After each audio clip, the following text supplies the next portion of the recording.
Welcome to inside and நம்ம சேனலில் இன்றைக்கி நம்ம வந்து எதை பற்றி பார்க்க போகிறோம்னா டேப்லூவில் ஒரு டேட்டா செட்டோடைய சார்ட்டை எப்படி க்ரியேட் பண்ணலாம் அப்படிங்கிறத பற்றி தாங்க பார்க்க போகிறோம். வாங்க வீடியோக்குள்ளே போகலாம். ஓகேங்க, ஃபஸ்ட்டு வந்து டேப்லூவில் ஒரு சார்ட்டை நம்ம க்ரியேட் பண்ணணும்னா கட்டாயமாக ஒரு டேட்டா செட் தேவை. சரிங்களா? இதில் லெஃப்ட் சைடில் பார்த்தீங்கன்னா 2F ஃபைல் கனெக்ட் 2F ஃபைலில் நான் மைக்ரோசாஃப்ட் எக்ஸல் ஃபைலை கனெக்ட் பண்ண போகிறேன். சரிங்களா? அதை என்ன பண்ணுறேன்னா கிளிக் பண்ணி ஓப்பன் பண்ணிக்கிறேன். சரிங்களா? இது ஓப்பன் பண்ணோன்னா உங்களுக்கு இந்த மாதிரி ஒரு இன்டர்ஃபேஸ் ஓப்பன் ஆகும். சரிங்களா? இந்த இன்டர்ஃபேஸ் எதுக்குன்னா உங்களுக்கு டேட்டா செட்டுக்கு எதாவது கனெக்ஷன் கொடுக்கணும், அதாவது ரிலேஷன்ஷிப் க்ரியேட் பண்ணணும்னா இங்கே க்ரியேட் பண்ணிக்கலாம். உங்கள் டேட்டா செட் எதாவது க்ளீன் பண்ணணும், உங்கள் இல்லைனா உங்கள் டேட்டா செட்டுடைய டேட்டா டைப்பை மாற்றணும், அப்படி உங்கள் டேட்டா செட்டை என்னெல்லாம் மாடிஃபை பண்ணணுமோ அது எல்லாமே இந்த இன்டர்ஃபேஸில் தான் நீங்கள் பண்ணணும். சரிங்களா? கோ டு ஒர்க் ஷீட்னு ஒன்று இருக்கும். சரிங்களா? அப்போ அந்த கோ டு ஒர்க் ஷீட்டை கிளிக் பண்ணி உள்ளே போய்க்கோங்க. சரிங்களா? இந்த ஷீட்டை ஓப்பன் பண்ணணும்னு பார்த்தீங்கன்னா லெஃப்ட் சைடில் உங்கள் டேட்டா செட்டில் இருக்க எல்லா ஃபீல்டுமே ஷோ ஆகும். சரிங்களா? சிலது வந்து க்ரீனில் இருக்கும், சிலது வந்து ப்ளூவில் இருக்கும். இதுக்கு வேறு ரீசன் இருக்குது. ஒன்று டிஸ்க்ரீட், ஒன்று கண்டினியூஸ். சரிங்களா? இதை பற்றி தனியாக எக்ஸ்பிளைன் பண்ணி நான் ஒரு வீடியோ ஆல்ரெடி அப்லோட் பண்ணியிருக்கேன். அதை பார்க்கணும்னு விரும்புனீங்கன்னா மேலே உங்களுக்கு லிங்க் கொடுக்குறேன். சரிங்களா? அதை பார்த்து அதை என்னன்னு தெரிஞ்சுக்கோங்க. சரிங்களா? இப்போ நம்ம ஒரு சார்ட்டை க்ரியேட் பண்ணி பார்க்கலாம். சரிங்களா? எப்படி பண்ணணும்னா இங்கே இருக்கிற ஏதாவது ஒரு ஃபீல்டு, உங்களுக்கு தோன்ற ஃபீல்டு என்ன க்ரியேட் பண்ணணும்னு நினைக்கிறீங்களோ அந்த ஃபீல்டு எடுத்து இங்கே ரோஸ் காலம்ஸில் ஷஃபிள் பண்ணி போடுறது மூலமாக நம்மளால் ஒரு சார்ட்டை க்ரியேட் பண்ண முடியும். சரிங்களா? இப்போ நம்ம என்ன பண்ணலாம்னா ரீஜன் எடுத்து காலத்தில் போடுறீங்க. சரிங்களா? ரீஜன் எடுத்து காலத்தில் போட்டு இங்கே இதுக்கோட சேல் இருக்குல்ல, ரீஜனுடைய சேல்ஸை வந்து நான் என்ன பண்ணுறேன்னா ரோஸில் போடுறேன். சரிங்களா?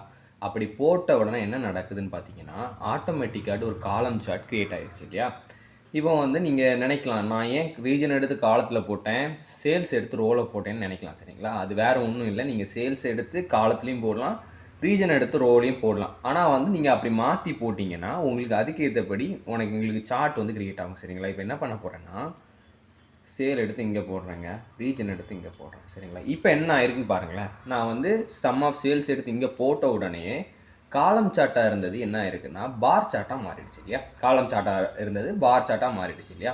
இப்போ நான் மறுபடியும் என்ன பண்ணுறேன்னா ரீஜன் எடுத்து இங்கே போடுறேன், சேல்ஸ் எடுத்து ரோஸில் போடுறேன். இப்போ என்ன ஆகிடுச்சுன்னா காலம் சார்ட்டாக மாறிடுச்சு. ஓகேங்களா? இது எதனாலன்னா இப்போ நான் வந்து காலத்தில் என்ன போடுறீங்க, ரீஜன் போடுறீங்க இல்லையா? காலம் வைஸ்னால் என்ன, இதுதான் காலம் வைஸ், அதாவது வெர்டிக்கல் வைஸ் தான் காலம் வைஸ். சரிங்களா? அதே இது ரோ வைஸ்னால் இந்த ஹரிசாண்டல் வைஸ் தான் ரோ வைஸ். சரிங்களா? இப்போ நீங்கள் பாருங்கள், காலம்ங்கிறது வெர்டிக்கல் வைஸ் இல்லையா? அப்போ ரீஜனை வந்து காலத்தில் போட்டிருக்கிறேன். அப்போ என்ன ஆயிருக்குன்னா இந்த வெர்டிக்கல் வைஸில் அந்த பார் கிரியேட் ஆயிருக்கு இல்லையா? ஈஸ்ட்டு வெர்டிக்கலாக வேல்யூ காமிச்சிருக்கு, நார்த்தும் வெர்டிக்கல். இப்படி வந்து இந்த ரீஜன்ஸ் எல்லாமே வெர்டிக்கலாக உங்களுக்கு காமிச்சிருக்கு. அதாவது வந்து காலம் வைஸ் வந்திருக்கு. அதே இது சேல்ஸ் எல்லாமே எப்படி வந்திருக்குன்னா ரோ வைஸில் வந்திருக்கு. அதாவது வந்து 500K 600K இது எல்லாமே ரோ வைஸ். சரிங்களா? இப்போ நான் மாற்றி போடும்போது என்ன நடக்குது பாருங்கள்.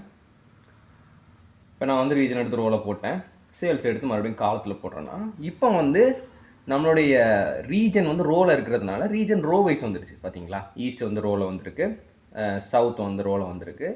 அதே மாதிரி சேலை வந்து நம்ம காலத்தில் போட்டோம்னா அது வெர்டிக்கல் வைஸ் வந்துடுச்சு இல்லையா? 500K 100K 150K அது வந்து வெர்டிக்கல் வைஸில் காணிக்கும். ஓகேங்களா? இல்லை டேப்ல கொடுக்குற சார்ட்லாம் வேண்டாம், நான் இந்த மாதிரி சார்ட் தான் எனக்கு டேஷ்போர்டில் நான் வைக்க ஆசைப்படுறேன் அப்படின்னு நினச்சிங்கன்னா நீங்களே உங்கள் சார்ட்டை மாற்றிக்கலாம். சரிங்களா? அது எப்படின்னா இப்போ நீங்கள் வந்து இந்த லெஃப்ட் சைடில் பார்த்தீங்கன்னா கார்டுன்னு ஒரு மார்க் கார்டுன்னு ஒரு கார்டு இருக்கும். சரிங்களா? இப்போ இதில் பார்த்தீங்கன்னா இதில் ஆட்டோமேட்டிக்னு இருக்குது இல்லையா? இது என்ன ஆட்டோமேட்டிக்னா நம்ம கொடுக்குற வேல்யூஸ்க்கு ஏற்ற சார்ட்டை அதுவே ஆட்டோமேட்டிக்காக கொடுக்குறது தான் இந்த ஆட்டோமேட்டிக். சரிங்களா? அப்போ இந்த ஆப்ஷனை நம்ம என்ன பண்ணிக்கணும்னா மாற்றிக்கணும். சரிங்களா? இதை ட்ராப் டவுன் பண்ணிக்கிட்டு இதில் பார்த்தீங்கன்னா பார் சார்ட் இருக்குது, லைன் சார்ட் இருக்குது, ஏரியா, ஸ்கொயரு, சர்க்கிள் இப்படின்னு சொல்லிட்டு ஏகப்பட்ட சார்ட்டிங் வந்து லிஸ்ட் ஆகிருக்கும். சரிங்களா? இது மட்டும் இல்லாமல் இன்னும் எங்கே போய் மாற்றிக்கலாம்னா ரைட் சைடில் டாப்பில் ஷோ மீன் ஒரு ஆப்ஷன் இருக்கும். சரிங்களா? இதை கிளிக் பண்ணிங்கனாலும் உங்களுக்கு நிறைய சார்ட் டைப்ஸ் கொடுக்கும். சரிங்களா? ஒன்றில் இங்கே மாற்றிக்கலாம், இல்லைனா இங்கே மாற்றிக்கலாம். சரிங்களா? அந்த லெஃப்ட் சைடில் மாற்றிக்கலாம். இந்த ரெண்டு இடத்துலையும் போய் உங்களுடைய சார்ட் டைப்பை நீங்கள் மாற்ற முடியும். சரிங்களா? இப்போ நான் அந்த ரைட் சைடில் பாருங்கள், இந்த ரைட் சைடு ஏன் நம்ம மாற்றுறதுக்கு ப்ரிஃபர் பண்ணுவோம்னா அந்த சார்ட்டை வந்து விஷுவலாக சின்னதாக கொடுத்துருப்பாங்க. சரிங்களா? பட் இங்கே வந்து நமக்கு அந்த மாதிரி விஷுவலாக இருக்காது. என்ன சார்ட்டுன்னு இப்போ வந்து கான் பார் சார்ட்னா நமக்கு பார்த்தோன்னா கண்டுபிடிக்க முடியாது. பட் அதே இதை இங்கே பார்த்தீங்கன்னா உங்களுக்கு என்ன சார்ட்டுன்னு நேமும் கொடுத்து என்ன பண்ணியிருப்பாங்கன்னா அந்த சார்ட்டுடைய சின்ன ஒரு விஷுவலும் கொடுத்துருப்பாங்க. சரிங்களா? இப்போ நம்ம என்ன பண்ணிக்கலாம்னா பை சார்ட்டை சூஸ் பண்ணுறோம். சரிங்களா? இப்போ இதே வேல்யூ தான், பட் நம்ம என்ன பண்ணுறோம்னா பை சார்ட்டை செலக்ட் பண்ணுறோம் நம்ம மேனுவலாக. ஓகேங்களா? இப்போ நான் பை சார்ட்டை கிளிக் பண்ண உடனே நம்ம வேல்யூஸுக்கு ஏற்ற மாதிரி அந்த பை சார்ட் வந்து கிரியேட் ஆகிடுச்சு இல்லையா? இப்போ இந்த லெஃப்ட் சைடும் பாருங்கள் ஆட்டோமேட்டிக்னு இருந்தது, இப்போ என்ன ஆயிருக்குன்னா பை சார்ட்னு மாறிடுச்சு இல்லையா? இப்போ உங்களுக்கு பாருங்கள் இந்த பை சார்ட் ரொம்பவே குட்டியாக இருக்குது இல்லையா? உங்களுக்கு பார்த்தாலே உங்களுக்கு தெரியுது ஸ்க்ரீனில் இவ்வளோ பெரிய ஷீட்டில் இந்த பை சார்ட் ரொம்பவே குட்டியாக இருக்குது. சரிங்களா? அதுக்கு ஒரு ரீசன் இருக்குது. இவன் வந்து மேலே பார்த்தீங்கன்னா இந்த ஸ்டாண்டர்ட்னு ஒன்று இருக்கா இந்த டாப்பில், இதை நீங்கள் இந்த டவுன் ஆரோ கிளிக் பண்ணிங்கன்னா உங்களுடைய விட்த், அதாவது இது வந்து இந்த ஷீட்டில் எப்படி ஃபிட் ஆகணுங்கிறத மாற்றிக்கலாம் சரிங்களா. இப்போ நமக்கு ஸ்டாண்டர்டில் இருக்குது சரிங்களா. இப்போ ஃபிட் விட்த் கொடுத்தீங்கன்னா சென்டரில் வந்துடுச்சு. இப்போ அடுத்த ஆப்ஷனை கொடுத்து பாருங்கள், ஃபிட் ஹைட் கொடுத்தீங்கன்னா இங்கே வந்துடுச்சு. அதுக்கப்புறம் கடைசியில் என்டையர் வியூன்னு ஒன்று இருக்கு இல்லையா, இதை கொடுத்தீங்கன்னா உங்களுக்கு பெருசாக விஷுவலாக காணிக்குது சரிங்களா. அப்போ வந்து இதுவும் உங்களுக்கு தெரிஞ்சுக்கணும், ஒரு விஷுவலை வந்து நமக்கு எந்த மாதிரி இந்த ஷீட்டில் வச்சா நல்லா இருக்குங்கிறதையும் மேலே இந்த ஆப்ஷனை வச்சு நீங்கள் மாற்றிக்கலாம் சரிங்களா. இப்போ என்டையர் வியூ நான் கொடுத்துட்டேன், ஓகேவா. பிடிச்ச மாதிரியே டேப்லூவில் ஒரு பை சார்ட்டை நம்ம வந்து க்ரியேட் பண்ணிட்டோம் சரிங்களா. இனி வந்து இதை கஸ்டமைஸ் பண்ணுற ஆப்ஷன், அதாவது இது ஒரு டிஃபால்ட்டான பை சார்ட்டு, இதை கஸ்டமைஸ் பண்ணுற ஆப்ஷனை பார்ப்போம் சரிங்களா.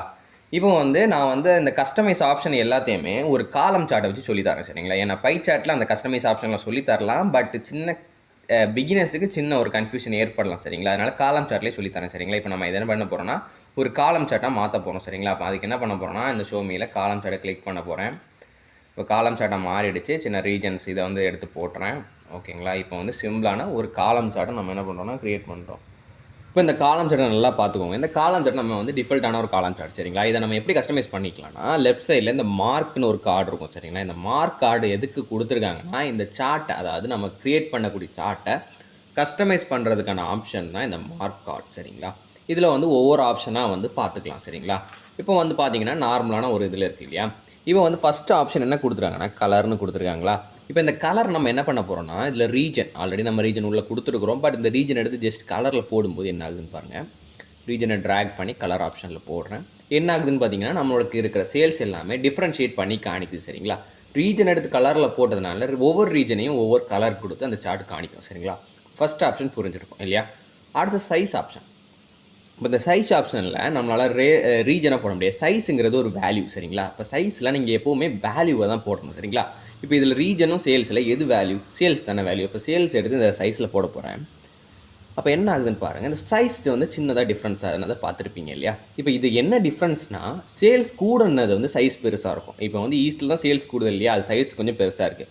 அடுத்த சைஸுக்கு எது வந்து கூடுதல்னா சவுத்தில் அடுத்த சேல்ஸ் கூடுதல், அது சைஸ் அதோட கொஞ்சம் பெருசாக இருக்குது. அதாவது வந்து இப்போ பாருங்கள் ஒருக்க கூட எடுத்துகிட்டு போகிறேன், நல்லா பார்த்துக்கோங்க. சேல்ஸ் எடுத்து சைஸில் போடும்போது அந்த சைஸ் டிஃப்ரென்ஸ் ஆகுது பார்த்தீங்களா. இப்போ வந்து ஒவ்வொரு சேல்ஸை பொறுத்து அந்த பாரோடைய சைஸ் வந்து ஸ்மாலாகட்டும் பெருசாகட்டும் ஆகும் சரிங்களா. அப்போ சைஸ் புரிஞ்சிருக்கணும்னு நினைக்கிறேன். அடுத்து வந்து லேபிள் சரிங்களா. இப்போ லேபிளில் வந்து என்ன போட போகிறேன்னா ரீஜன் எடுத்து லேபிளில் போட போகிறேன்.